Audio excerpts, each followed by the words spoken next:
বিরক্ত করার জন্য দুঃখিত। অ্যাকচুয়ালি আমি আপনাদের পাশের ফ্ল্যাটে নতুন উঠেছি, তাই পরিচিত হবার।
কেমন আছো তুমি?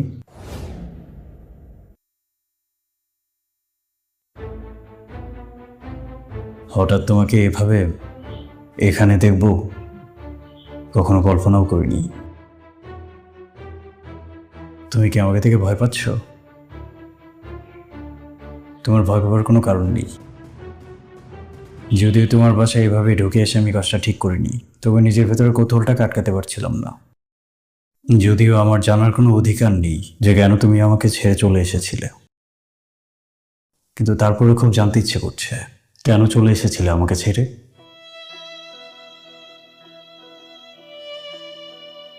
আমি তোমাকে এখানে বিরক্ত করার জন্য আসিনি। তোমার যদি কথা বলতে সমস্যা হয় আমি চলে যাচ্ছি। আমি ভুল করেছি।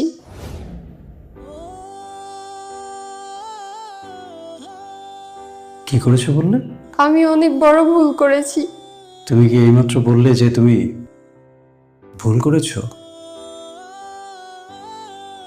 তোমার যদি সত্যি মনে হয় তুমি ভুল করেছো, তাহলে তো তোমার আমার কাছে অনেক আগেই ফিরে যাবার কথা ছিল।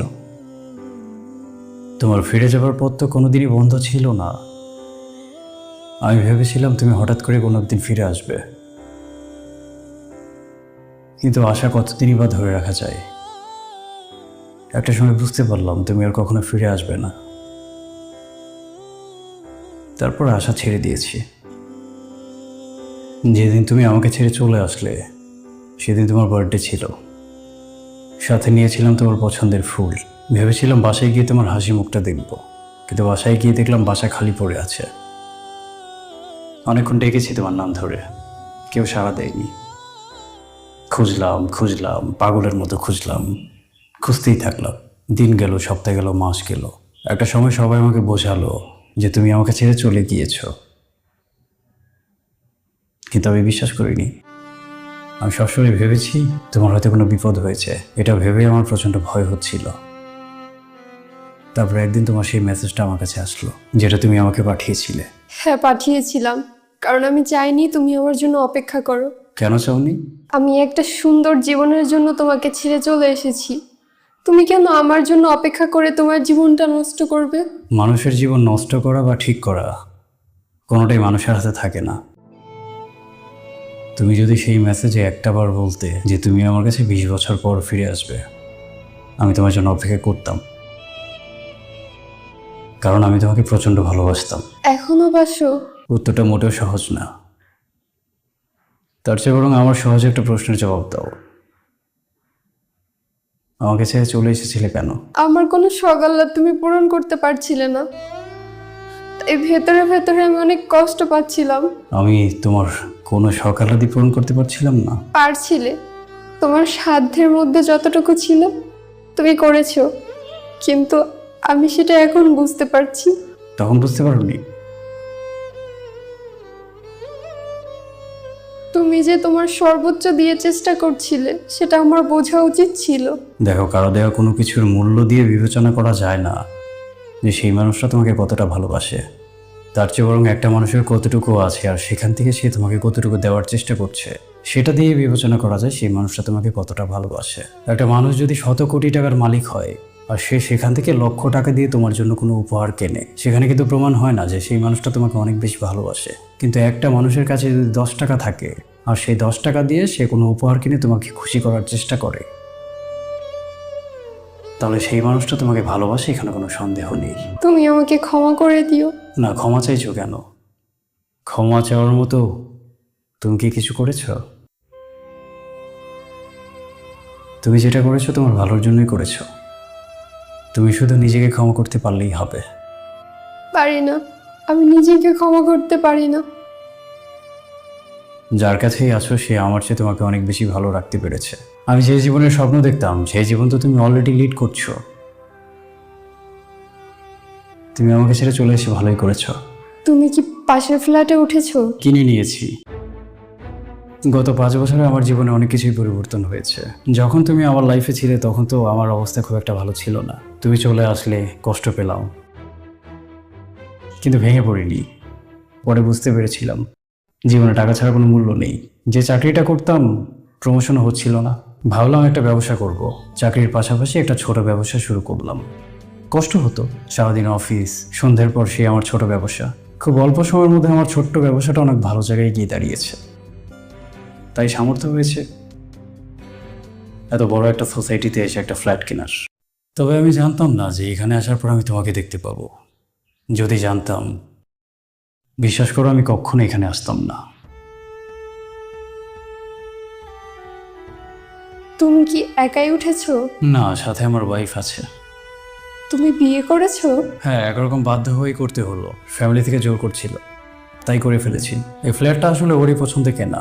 এখানে আমরা আজই উঠলাম। ভাবলাম আশেপাশে যারা প্রতিবেশী আছে তাদের সাথে একটু পরিচিত হওয়া দরকার। অনেক যাবৎ লক্ষ্য করছি তুমি কাঁদছো, কিন্তু এই কান্না অনুশোচনার কান্না না। আমাকে ঠকিয়েছো, কষ্ট দিয়েছো, সেই ব্যথার কান্না এটা না। তুমি কেন কাঁদছো? আমি যে মানুষটাকে বিয়ে করেছি সেই মানুষটা আমাকে ঠকিয়েছে। ও আচ্ছা, ঠকিয়েছে। শুধু ঠকায়নি, প্রতিনিয়ত মানসিক অত্যাচার, শারীরিক অত্যাচার সহ্য করতে হচ্ছে। আমি ওর টাকা পয়সা দেখে বিয়ে করেছিলাম ঠিকই, কিন্তু আমি জানতাম না ওর আরো 2টা পরিবার আছে। কি বললে? হ্যাঁ, তাকে বিয়ে করার আগে সে বলেছিল সে নাকি অনেক বড় একজন ব্যবসায়ী, কিন্তু আমি তাকে বিয়ে করার পর জানতে পারি সে ড্রাগ ডিলিং এর সাথে জড়িত এবং সেও একজন নেশাগ্রস্ত মানুষ। এই বাসাটাতে আমি একাই থাকি। মাঝে মাঝে সে নেশাগ্রস্ত হয়ে আসে, এসে আমাকে মারধর করে, তারপরে চলে যায়। তুমি তাকে ছেড়ে দিচ্ছ না কেন? আমি সাহস পাইনি। ভয় দেখাচ্ছে?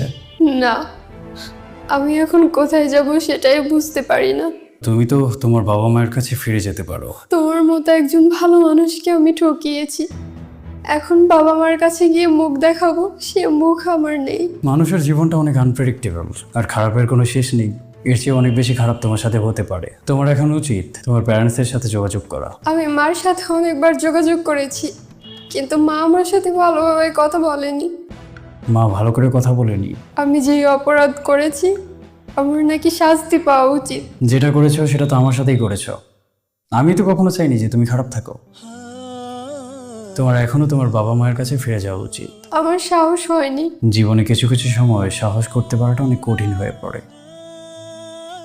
যখন আমি খুব ছোট একটা চাকরি করতাম আর সামান্য কিছু টাকা বেশি পাওয়ার আশায় ওভারটাইম করতাম, নিশ্চয়ই তখনই তোমার তার সাথে পরিচয় হয়েছে। হয়তো প্রথমবার কথা বলার পরেই সে তোমাকে তার অঢেল টাকা পয়সা দেখিয়েছে। তারপর 2 দিন যেতে না যেতেই হঠাৎ করে একটা এক্সপেন্সিভ গিফট সে তোমাকে পাঠিয়ে দিয়েছে। তোমার কাছে মনে হয়েছে এই লোকটা তোমাকে পৃথিবীর সব সুখ এনে দিতে পারে। তোমাকে নিয়ে হয়তো সে বিলাসবহুল 5 স্টার হোটেলে গিয়েছিল। সেখানে তার ক্ষমতা, প্রভাব, প্রতিপত্তি দেখে তোমার তাকে ভালো লেগে যায়। কিন্তু সেই সময়টাতে তোমার জন্য একটা মানুষ অক্লান্ত পরিশ্রম করে যাচ্ছিল। হয়তো দেবার মতো আমার অনেক কিছুই ছিল না, কিন্তু যতটুকু ছিল সবটুকু তোমাকেই তো দিচ্ছিলাম। তারপর একদিন তোমার বার্থডে চলে আসলো। আমি আমার চাকরির এত কষ্টের টাকা, ওভার টাইমের টাকা সব একত্র করে তোমার জন্য একটা গিফট কিনলাম। সেই গিফটটা নিয়ে বাসায় ফিরে দেখি তুমি বাসায় নেই। আমি তোমার জন্য একটা সারপ্রাইজ প্ল্যান করেছিলাম, আর তুমি তার সাথে প্ল্যান করে আমাকে ছেড়ে চলে গেলে। তোমার বার্থডের দিনই নিশ্চয়ই তোমরা বিয়ে করেছো। হ্যাঁ,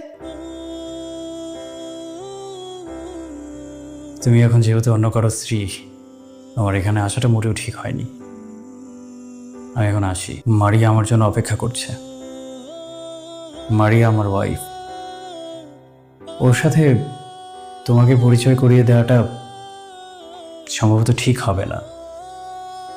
যদি সম্ভব হয় কখনো মারিয়ার সাথে কথা বলো না। আমার প্রাক্তন স্ত্রী আমার ফ্ল্যাটের পাশের ফ্ল্যাটে থাকে, সেটা জানতে পারলে নিশ্চয়ই ওর রাতের ঘুমটা ভালো হবে না। আমার কাছে এই মুহূর্তে শুধুমাত্র ওর ভালো থাকাটাই ম্যাটার করে। তাছাড়া কে ভালো আছে, কে খারাপ আছে, কে কষ্টে আছে, সেটা আমার কাছে ম্যাটার করে না। কারণ আমার খারাপ সময় শুধুমাত্র ওই আমার পাশে থেকেছে। আমি দোয়া করি তুমি অনেক সুখী হও। আমি আসি। আচ্ছা, আমি এখন কি করব? কিছু কিছু সময় পরিস্থিতি আমাদের হাতে থাকে না, আমরা চাইলেও সেটাকে ঠিক করতে পারি না। এই বিষয়গুলো একান্তই সৃষ্টিকর্তার হাতে থাকে। আমার জায়গা থেকে আমি তো তোমাকে ক্ষমা করে দিয়েছি, আশা করি সৃষ্টিকর্তাও একসময় তোমাকে ক্ষমা করে দেবেন।